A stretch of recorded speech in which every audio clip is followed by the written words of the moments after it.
Todo aumento de consciência tem um preço que poucos estão dispostos a pagar. Alan Watts. Tem gente que acorda um dia e percebe coisas que não deveria. Não estou falando de segredos ou conspirações. Falo de enxergar a verdade nua e crua das pessoas, dos sistemas, de como tudo funciona de verdade. E aí começa o problema. Porque uma vez que você vê, não dá para desver. Não tem botão de voltar. Watts passou a vida inteira estudando isso. O preço brutal de despertar quando todo mundo ao redor ainda está dormindo. E ele descobriu algo assustador. A clareza mental pode ser tão destrutiva quanto libertadora. Depende do que você faz com ela. Você já reparou que tem gente que simplesmente não consegue relaxar? Não é ansiedade comum, é diferente. Essas pessoas entram numa sala e captam tudo. A tensão no ar, a mentira mal contada, o desconforto que ninguém menciona. Enquanto os outros estão de boa, conversando sobre futebol ou série nova, essas pessoas estão lendo as entrelinhas de cada gesto,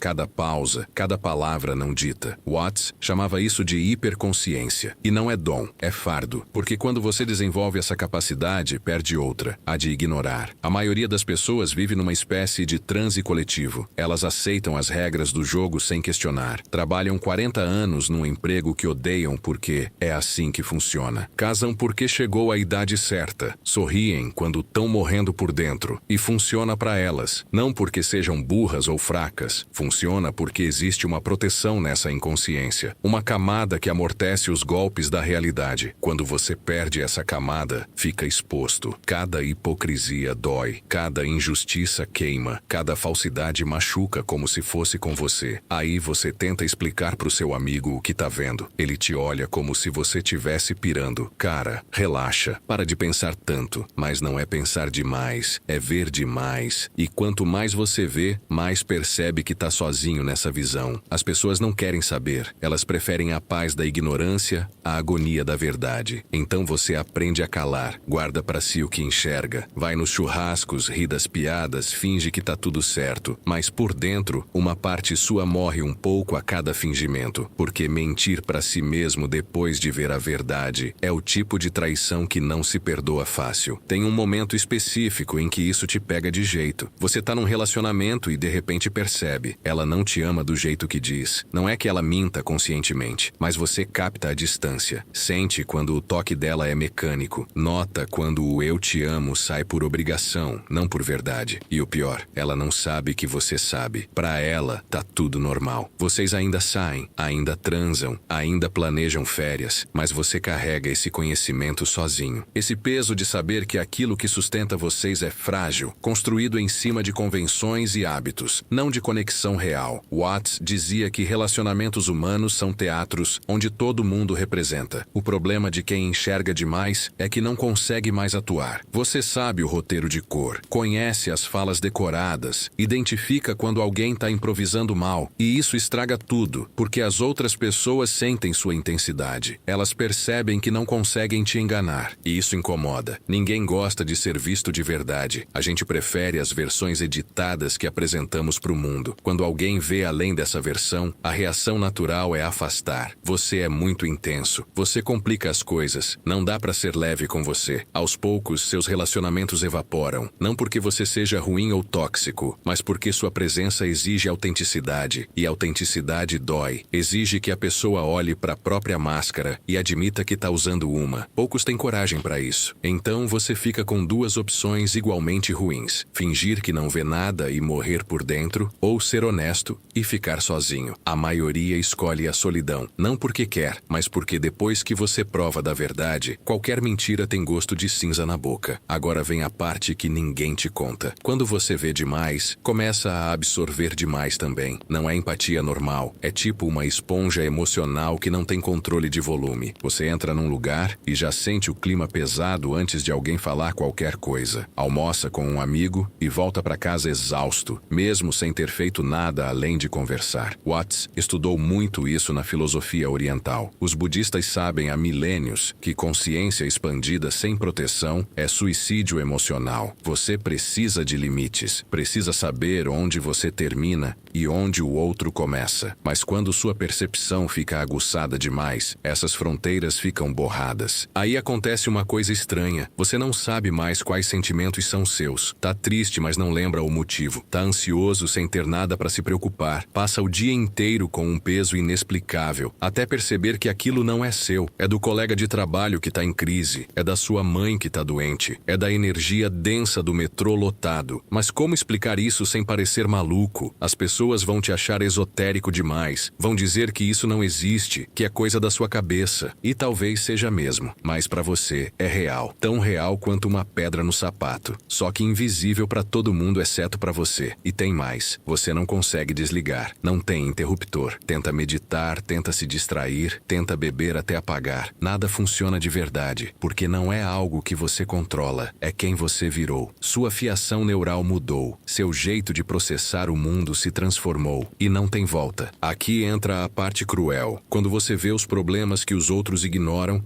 sente que precisa consertar. É automático. Você percebe que seu chefe está explorando todo mundo, precisa denunciar. Nota que seu irmão está se afundando em vícios, precisa salvar. Enxerga as injustiças do sistema, precisa lutar contra. Watts chamava isso de complexo messiânico. Você se torna refém da própria clareza, porque se você vê e não faz nada, sente culpa. Como se ter consciência te desse responsabilidade automática sobre tudo. E aí você vira aquela pessoa que está sempre brigando por alguma causa, sempre tentando acordar os outros, sempre exausto de tanto carregar o mundo nas costas. Só que ninguém pediu para ser acordado. As pessoas estão confortáveis no sono delas. Quando você chega gritando verdades, elas te veem como chato, como problema, como aquele cara que estraga o clima. Você acha que está ajudando, elas acham que você está atrapalhando. E quanto mais você tenta, pior fica. Porque cada tentativa fracassada de abrir os olhos de alguém te deixa mais frustrado, mais isolado, mais convencido de que o mundo está perdido e você é o único que se importa. É uma espiral descendente que termina em amargura. Tem gente que quebra nesse ponto, desiste de tudo, para de se importar, constrói uma casca grossa e decide que se ninguém quer acordar, problema deles. Mas essa casca nunca é forte o suficiente, porque lá no fundo você ainda vê, ainda sente, ainda se importa. Só aprendeu a fingir que não. Outros seguem tentando até se esgotarem completamente. Burnout existencial. Não é cansaço do trabalho, é cansaço de existir nesse nível de consciência num mundo que não quer evoluir. A solidão de quem vê demais é diferente de qualquer outra. Não é só estar fisicamente sozinho, é viver numa frequência que mais ninguém sintoniza. Você fala e as pessoas ouvem as palavras, mas não captam o significado real. É tipo tentar explicar cor para quem nasceu cego. Tecnicamente possível, mas nunca vai haver compreensão real. Watts passou por isso a vida toda. Ele via conexões entre Oriente e Ocidente que ninguém mais via. Entendia paradoxos que deixavam os outros confusos. E pagou o preço. Foi incompreendido pela academia, criticado por budistas ortodoxos, visto como exótico demais pelo público geral. Quando você opera nesse nível de percepção, encontrar alguém que te entenda vira quase impossível. Não porque essas pessoas não existam, mas porque são raras. E quando você finalmente encontra uma, a conexão é tão intensa que assusta. Porque pela primeira vez em muito tempo, você não precisa traduzir seus pensamentos, não precisa simplificar o que sente. A pessoa simplesmente capta. Mas até essas conexões têm prazo de validade, porque gente que vê demais costuma ser gente que evolui rápido, e evoluir em velocidades diferentes acaba afastando. O cara que te entendia ano passado já não te entende mais hoje. Não por maldade, vocês só estão em lugares diferentes agora. Então você aprende a conviver com essa solidão, não como algo a ser resolvido, mas como companheira constante. Existem piores companhias. Pelo menos a solidão não te julga, não te pede para ser menos intenso, não te cobra para fingir normalidade. Agora a pergunta que não quer calar: dá para voltar atrás? Dá para desaprender o que você viu? Dá para recuperar aquela inconsciência abençoada que a maioria tem? A resposta curta é não, não dá. Uma vez que você atravessa certos portais de percepção, a porta se fecha atrás de você. É irreversível. Você pode tentar se distrair, pode mergulhar em vícios, em trabalho, em relacionamentos superficiais, mas lá no fundo, você ainda sabe, ainda vê. A verdade não desaparece só porque você para de olhar para ela. Muita gente tenta diminuir a própria consciência, usa drogas, álcool, entretenimento constante, qualquer coisa que reduza o barulho interno, e funciona temporariamente. Por algumas horas, você consegue esquecer, consegue se sentir normal, mas quando o efeito passa, a realidade volta ainda mais pesada, porque agora, além de ver demais, você você carrega a culpa de ter tentado fugir. Watts tinha uma relação complicada com o álcool exatamente por isso. Ele sabia demais, sentia demais e procurava alívio onde conseguia encontrar. Não porque fosse fraco, mas porque carregar aquele nível de percepção sem válvula de escape é humanamente difícil. A sociedade não ajuda. Ela pune quem vê demais, te chama de sensível quando você aponta a hipocrisia, te rotula como negativo quando você questiona o status quo, te diagnostica com transtornos quando você simplesmente não consegue fingir que tá tudo bem. Então, você aprende a usar máscaras também. Não as mesmas que critica nos outros, mas máscaras de proteção. Você esconde o quanto realmente vê, finge ser mais ingênuo do que é, ri de piadas que não acha engraçadas, concorda com opiniões que acha rasas. Tudo para não ser excluído completamente. Mas existe um caminho diferente. Watts descobriu tarde na vida, mas descobriu. Não é sobre ver menos. É sobre ver sem se apegar ao que você vê. Tem uma diferença sutil, mas crucial entre observar a realidade e se fundir com ela, entre perceber o sofrimento alheio e carregar esse sofrimento como se fosse seu. Os monges budistas treinam isso há séculos. Eles desenvolvem consciência aguçada, sim, mas junto vem o desapego. Você pode testemunhar o caos do mundo sem se afogar nele. Pode compreender a dor humana sem se destruir por ela. É tipo estar na chuva, mas não se molhar. Parece impossível, mas não é. O segredo está em entender que você não é responsável por consertar tudo que vê. Não é sua missão salvar cada pessoa que cruza seu caminho. Não é seu dever revolucionar o sistema sozinho. Você pode ver a injustiça e escolher não carregar ela nas costas. Pode perceber a mentira e decidir não confrontar toda vez. Isso não é covardia, é sabedoria. É reconhecer que você tem limites, que sua energia é finita, que você não pode acordar quem não quer acordar. E, principalmente, que algumas batalhas não são suas para lutar. Quando você internaliza isso de verdade, algo muda. A consciência deixa de ser peso e vira ferramenta. Você ainda vê tudo, mas não se consome com tudo. Escolhe onde colocar sua atenção, onde investir sua energia, quais lutas valem a pena e quais é melhor deixar passar. E aí descobre que existe uma liberdade enorme em aceitar as coisas como são, sem precisar transformar tudo. Você não vira passivo. Continua agindo onde faz sentido agir, mas para de sangrar por feridas que não são suas. No fim, a consciência expandida só destrói quem luta contra ela, quem tenta voltar a ser ignorante, quem se culpa por ver o que vê, quem carrega responsabilidade cósmica nas costas. Esses sim se quebram, não pela consciência em si, mas pela relação torta com ela. Watts descobriu que a mesma capacidade de ver demais que te isola pode te conectar profundamente, não com qualquer um, mas com os certos, com quem também atravessou esses portais de percepção, com quem também paga o preço da clareza. Essas conexões são raras, mas quando acontecem, compensam anos de solidão. E tem mais, quando você para de brigar com o que vê e aprende a dançar com essa consciência, ela revela camadas ainda mais profundas. Você percebe que o caos tem uma ordem oculta, que o sofrimento tem um propósito, que até a inconsciência coletiva faz parte de um processo maior que ninguém controla completamente. Não é otimismo barato, é aceitação madura, é reconhecer que você não tem as respostas todas, que sua visão, por mais clara que seja, ainda é limitada, que existem coisas que você vê e outras que ainda não consegue ver. E tá tudo bem assim, porque no final das contas, ver demais só te destrói se você acreditar que precisa fazer algo com tudo que vê. Se você achar que consciência te torna especial, escolhido, responsável por acordar os outros. Mas quando você entende que é só um ser humano tentando navegar um mundo complexo com os recursos que tem, a coisa muda. Você continua vendo, continua sentindo, continua percebendo além da superfície, mas agora faz isso com leveza, com compaixão por você mesmo, sabendo que tá tudo bem não ter todas as respostas, tá tudo bem escolher algumas batalhas e largar outras, tá tudo bem ser profundo num mundo raso, desde que você não se afogue na própria profundidade.